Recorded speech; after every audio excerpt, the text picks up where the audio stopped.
Hi, Bobcats. It's me, Mrs. Lofton. Happy Friday.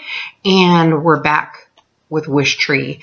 We're starting on chapter 27 today. We're getting through it.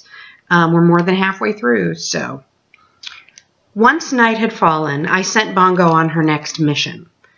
All you have to do is untie Samar's wish, I instructed. Oh, she said, is that all? Bongo flew to the low branch where Samar had tied her pink-dotted fabric scrap. She yanked on it with her beak several times. Easier said than done, she reported. You're a crow. Use a tool. Crows are well known for making and using tools. They're probably the brainiest birds around. Bongo poked and considered. I have a paper clip in my collection. I'll give that a shot.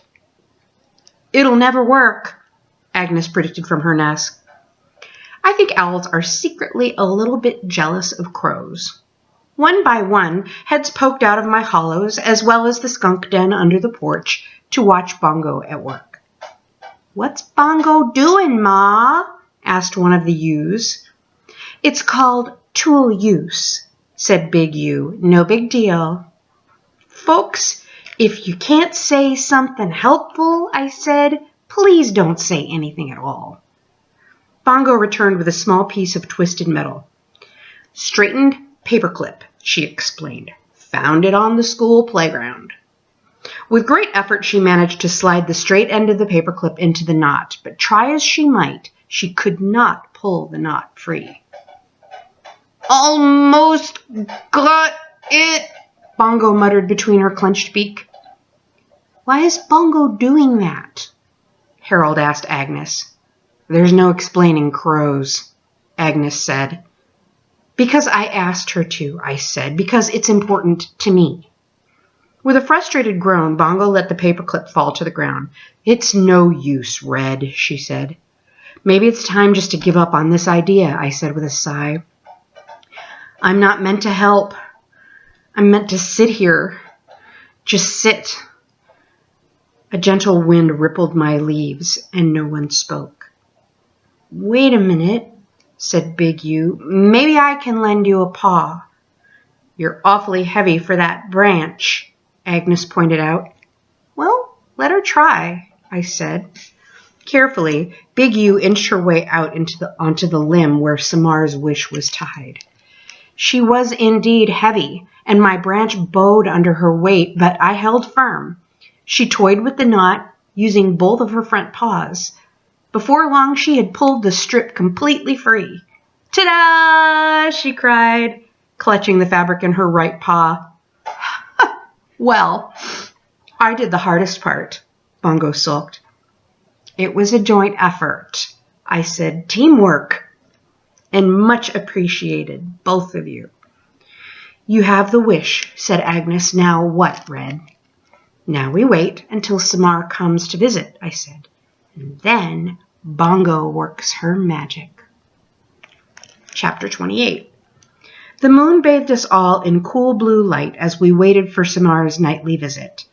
She came out in her robe and slippers. Sitting on her blanket, she waited patiently as the babies scrambled over to see her. Around her neck, she was wearing the beribboned key that Bongo had given her.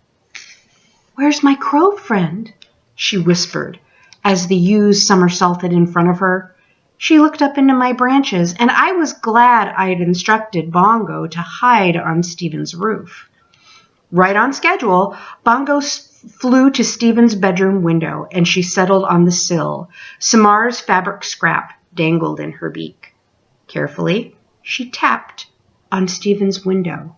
Tap, tap, tap. Nothing happened. I'd told Bongo to be as quiet as possible. We didn't want Samar to see what we were up to. Tap, tap, tap. Louder this time. Still nothing. Stephen, apparently, was quite a sound sleeper. Bongo looked at me and her eyes said, Now what? She tried again. Tap, tap, tap.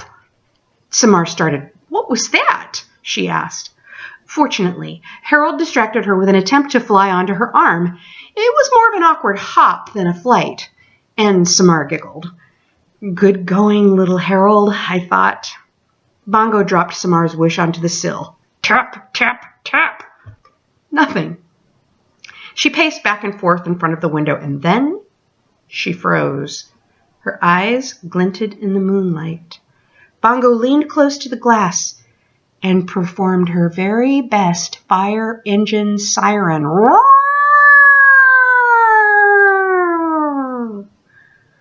By the time Stephen's window flew open, Bongo was already back on the roof, watching her efforts pay off. Stephen peered out. He rubbed his eyes. He noticed the scrap on the sill. Frowning, he held it up, catching the moonlight in order to read the words written on the fabric. And he looked down at the lawn, and there was Samar, looking up at him, surrounded by an odd collection of baby animals. "You rock," said Bongo. Chapter 29. When Stephen eased out of the front door, he was wearing red pajamas and a gray sweatshirt. His light brown hair was mussed. His eyes were bleary. The flashlight he was carrying sliced through the darkness. The babies turned toward him and froze. Their eyes glowed like little moons. Flash squealed in fear. Stephen clicked off his light, and Flash seemed to calm down a bit, although he was definitely hiccuping. "Hey," Stephen whispered. "Hi," Samar whispered back. Stephen sat down next to Samar, and the babies watched with interest. "Why do they come to you?" Stephen asked. "I don't know. It's like magic." "No," Samar shook her head. "I'm just quiet. They like that." Bongo flew down to Samar's shoulder. "Hello," she said to Stephen, mimicking Samar's voice. "Wow," he said, "that's amazing." "Yesterday I heard her imitate a doorbell." And Stephen grinned. "She gave me this key," Samar said, holding it up. "I don't know what it's for. A diary or a jewelry box, maybe?" "Or the world's smallest door," Stephen joked. And for a while everyone fell silent. Even the baby raccoons were still. At last Stephen held out his hand, revealing Samar's wish. "I found this," he said. Even in the moonlight, Samar's blush was visible, and she looked away. "I'm sorry about that word," Stephen said softly. "The word on the tree? We didn't... It wasn't us." Samar nodded. "My parents aren't bad people, they're just afraid of things." Stephen shrugged. "So are mine," said Samar. "I heard my father talking about moving. If we can find a safe place to go." She gave a sad smile. "If there even is such a place." "I'm sorry," Stephen said again. The babies, sensing Stephen could be trusted, began to tussle and romp. Harold and the smallest ewe searched for bugs. Rose Petal and her brother, Hot Buttered Popcorn, played tug-of-war with a long piece of grass. "I'll miss them," Samar said. "I hope you don't move," Stephen said. And a light blinked on in Stephen's house. "I should go," he said. "If my parents see me, I should go." "Night," Samar said in a whisper. Oh, the things I wanted to say to those two. I wanted to tell them that friendship doesn't have to be hard, that sometimes we let the world make it hard. I wanted to tell them, please, just keep talking. I wanted to make a difference, just a little difference, before I left this lovely world. And so I did it. I broke the rule. "Stay," I said. Oh no. Red letters of talk. Oh. Wow, can't wait to find out what happens next. We'll be on chapter 30 the next time. Happy Friday, you guys. I hope you have a great weekend. I miss you all terribly. Don't forget to try to return your library books if you get a chance. And I'll talk to you when we start chapter 30. Bye.